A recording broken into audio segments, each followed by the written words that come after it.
Welcome to Made for More podcast, where faith and personal growth converge. I'm Julia, and I'm honored to guide you on a journey of empowerment and transformation alongside our occasional co-host, Omar. We are passionate believers and advocates for unlocking your God-given full potential. Join us as we explore the intersection of faith, life, business, and relationships, igniting a fire within to embrace the truth that your life is destined for greatness. Together, we'll uncover strategies, insights, and stories that inspire and equip you to become the best version of yourself. Get ready to embark on a fulfilling quest towards personal and professional fulfillment, guided by faith and the unwavering belief that you, my friend, are made for more.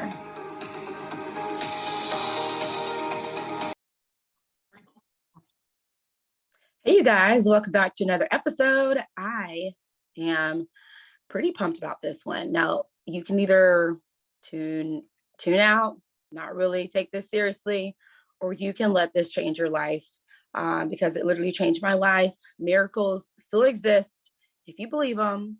And this is the pathway to miracles. So, stop what you're doing. Tune in, perk up, pay attention. I was in a moment of honestly desperation, which is interesting that it was actually mentioned in this church service when you're just kind of desperate for a miracle, for some help, for some breakthrough.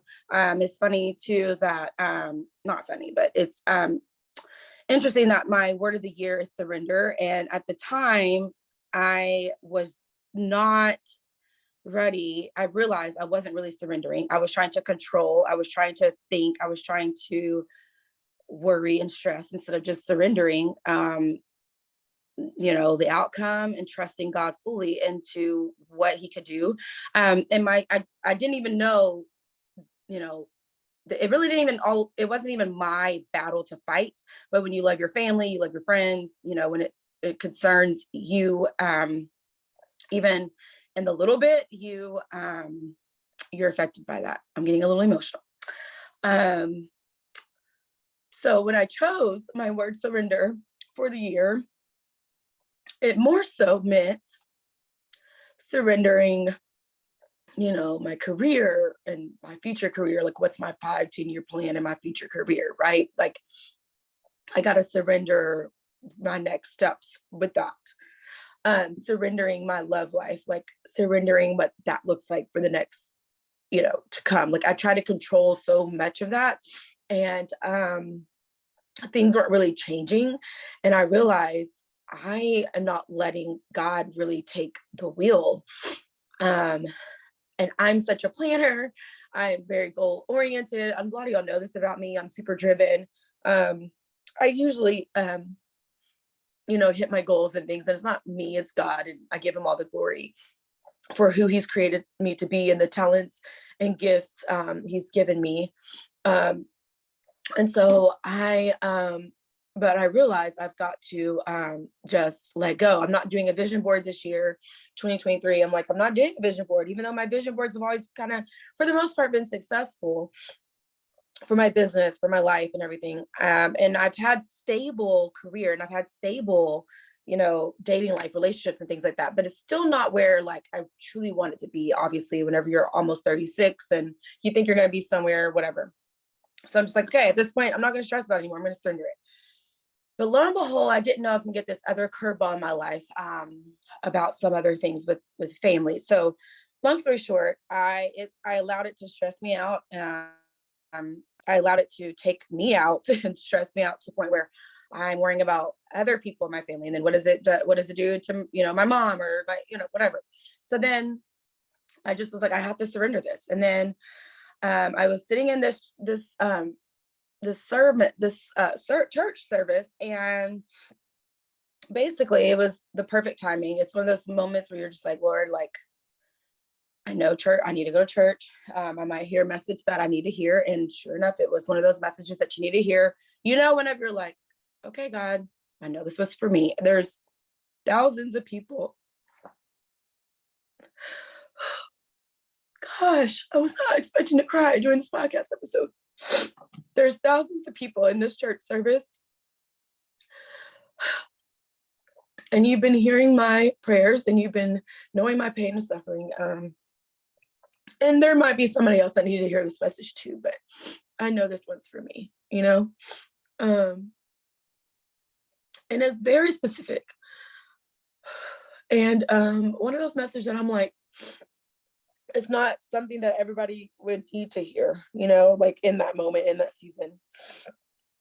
It'll apply to them later, you know? So this is a message that you won't need right now if you're not in this season, but it'll apply to you later. So I want you to like tuck it in your pocket and keep it for when you need it. Okay. So, or if it is in a season that you need it right now, apply it. Okay. So it goes back to, it's actually in the book of the Gospels. It's mentioned in more than one spot, but I think he was talking about it in John, but I'm going to talk about where it's in Mark, where like, you know, like a mom has a son that's like possessed, and they're trying to drive out like the demons, and they're just like, Lord, like, why can't we drive this demon out? Like, what's going on? And like, we're trying to pray, and they're like saying this to Jesus, and they're just like, you know, this is not something that, you know, like you guys can do. Like, it's got to be supernatural power. Like, only God can do this. So long story short, sometimes your prayers, like sometimes we do these little cute prayers. You know what I'm talking about? Like when you do like Lord, like I need you, like God, like this is difficult, this is heavy, like I just need you right now, like I just, like, you know, like this is hard. That's a cute little prayer. Then you need to do one of those desperate, like, I need your supernatural healing, your supernatural power, like when you're desperate for the Lord type of prayer. And so, and look, when you really want to feel the Holy Spirit, like when you really want to have faith that the prayer can perform a miracle, like one of those type of prayers.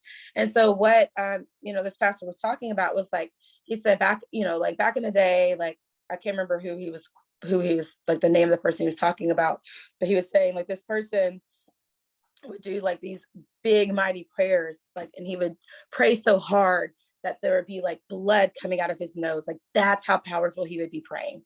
So he's like, if you need a supernatural miracle and you need like some supernatural power, and you know, like, then you need to do some supernatural praying. And just the reminder of like, I can't do it. You know, like sometimes when you need, like when something is so bad or something is so difficult or frustrating, or you can't control it or you can't fix it, God can fix it. It's not, that's when you're like, okay, the only person that can fix this, the only person that can heal this, the only person that, like, the only way this can be possible is God.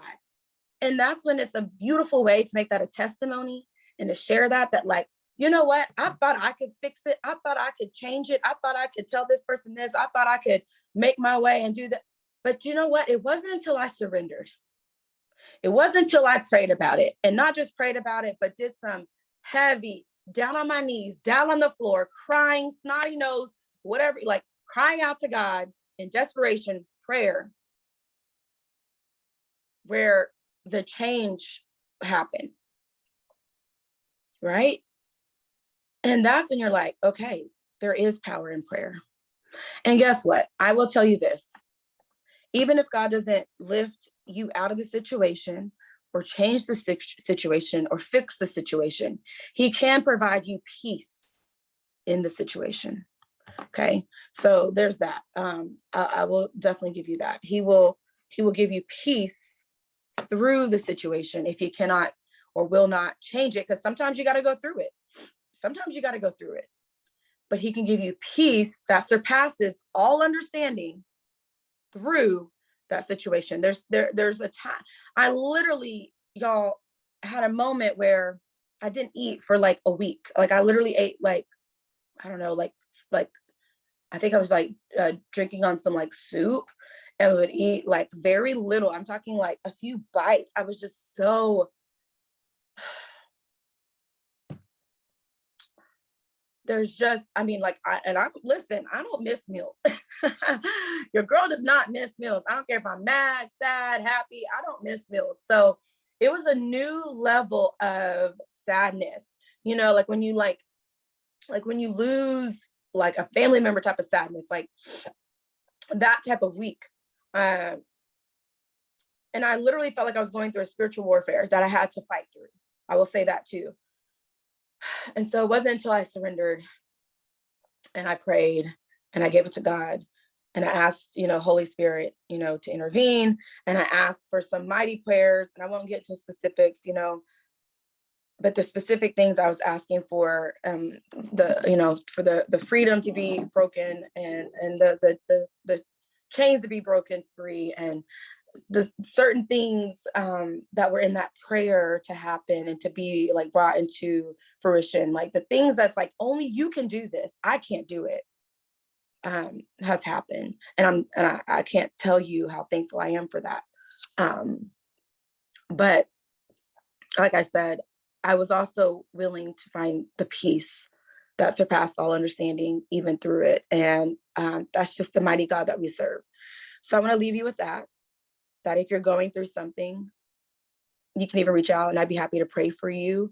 I'd be happy to pray with you, because there's power in prayer. There's power in numbers. And whenever you have people pray with you, that was also something that was super important too, that I was like, I don't have to go through this alone. I don't have to tell people what it is, but I can also just ask for unspoken prayers. And when I did, I'm talking hundreds of people went into prayer, and I know that made a difference too. So if you're ever going through things, don't hesitate to ask people for prayer, even if you ask for unspoken prayer, and to lift up your level of prayer. Doesn't have to be perfect. God can hear your cry out. He knows when his daughter or son is just literally crying out. He knows your pain. He knows your suffering. He knows what it is. It doesn't even have to make sense. He knows what that prayer request is. Even if you start off your prayer and it ends in like a crying well of tears and snot, he understands what that is too. So I love you. Take it to Jesus, surrender, and he will be there with you. He will see you through. And I hope you guys are blessed by this and have a great day. Bye.